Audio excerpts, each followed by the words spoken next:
আসসালামু আলাইকুম, সবাই কেমন আছেন? আশা করি সবাই ভালো আছেন। তো বর্তমানে যে এই বন্যার পরিস্থিতি দেখতে পারতেছেন আপনারা, নোয়াখালী ফেনীতে যেই অবস্থা হয়েছে।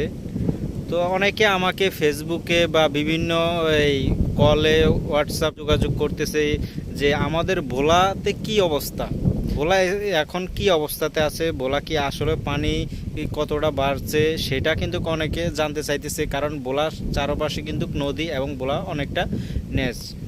তো অনেকে বিশ্বাস করে না যে আমাদের ভোলা এখনও মোটামুটি আল্লাহর রহমতে স্বাভাবিক আছে, ওইরকম কোনো এই পানি তেমন একটা বাড়ে নাই।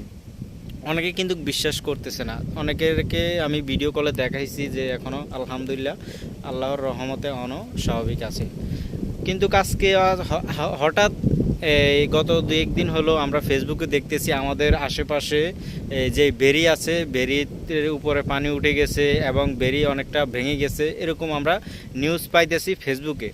অনেকে গুজব ছড়াইতেছে, তার জন্য আমি নিজে আসলাম পরিস্থিতি দেখার জন্য। এখানে দেখতে পাচ্ছেন আমাদের নদী, দেখতে পাচ্ছেন বেরির থেকে কতটুক দূরে, এখানে বেশি দূরে নাই।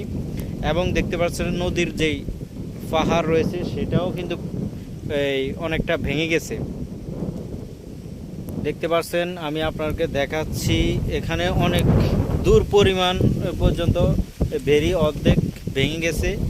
আমরা অবশ্যই যারা এই দায়িত্বে আছেন পানি উন্নয়ন, তারা অবশ্যই এগুলো দেখবেন। কারণ যে কোনো মুহূর্তে যদি বেরি ছড়ে তাহলে কিন্তু নদীর পানিগুলো সবগুলো ভিতরে চলে যাবে। এবং ফেনীতে বা নোয়াখালীর যে পানিগুলো রয়েছে সেগুলো যদি এই মেঘনা নদী দিয়ে যায় তাহলে কিন্তু বেরি যে কোনো মুহূর্তে ছুটে যাওয়ার সম্ভাবনা আছে। পানির চাপ যদি এই নদী দিয়ে আসে, এই মেঘনা নদী দিয়ে পানিগুলো যদি প্রবাহিত হয় তাহলে কিন্তু যে কোনো মুহূর্তে। তো বেরি যেই ভাঙনটা আপনারা দেখতে পাচ্ছেন, আমি আপনাদেরকে কতটুক এই পরিমাণে ভাঙছে সেটা আপনাদেরকে দেখাচ্ছি হেঁটে। এখানে দেখতে পাচ্ছেন বেরির যে পাহাড়টা রয়েছে, এটা দেখতে পাচ্ছেন এই 3 ভাগের 2 ভাগে কিন্তু চলে গেছে, আর 1 ভাগ এখানে মূলত আছে। এই দেখতে পারতেছেন, এই 1 ভাগ যদি চলে যায় তখন কিন্তু যে কোনো মুহূর্তে পানি চলে যাবে এবং সকল কিছু ডুবে যাবে। এই দেখতে পারতেছেন এখানে এখনও মোটামুটি এই স্বাভাবিক আছে। এখন ভাড়া চলতেছে, ভাড়ার জন্য আপনারা পানি বুঝতেছেন না। যখন জোয়ার চলে আসবে তখন কিন্তু পানি একদম এখানে কাছে চলে আসে। পানি যখন কাছে চলে আসে তখন কিন্তু বাতাস যদি বাড়ে তাহলে পানি এই এখানে আশ্রয় পড়ে এই মাটি বা বেরিগুলো ধুয়ে যায়। দেখতে পাচ্ছেন এভাবে কিন্তু সব জায়গাতে এই অবস্থা। যে কোনো মুহূর্তে আশা করি এই ভেঙে যেতে পারে। আপনারা যারা এই পানি উন্নয়ন বোর্ডে আছেন বা বিভিন্ন এই কাজে জড়িত আছেন অবশ্যই তারা এগুলো দেখবেন। আমাদের এই অবস্থায় এগুলো দেখে আপনারা অবশ্যই কাজ করবেন। কারণ যে কোনো মুহূর্তে যদি ছুটে যায় তাহলে কিন্তু বিপদ বাড়বে।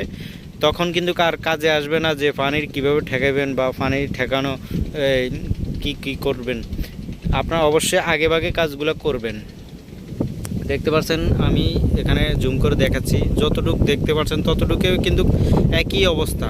অর্ধেক নাই, বেরির অর্ধেক চলে গেছে নদীর মধ্যে। এখানে দেখতে পাচ্ছেন বেরি অনেকটা, বেরির কাছে কিন্তু নদী। এই নদী যদি এই বেরি ভেঙে পানি চলে যায় তাহলে বিপজ্জনক, কতটা বিপজ্জনক বা কতটা ভয়াবহ হবে। কারণ হচ্ছে আমাদের ভোলাতে কিন্তু কোনো স্থলভাবে কোনো জেলা সংযোগ নাই। আমাদের যে কোনো এই জেলাতে যেতে হলে নৌ পরিবহন ব্যবহার করতে হয়, বিভিন্ন বোট বা জাহাজ লঞ্চের মাধ্যমে যেতে হয়।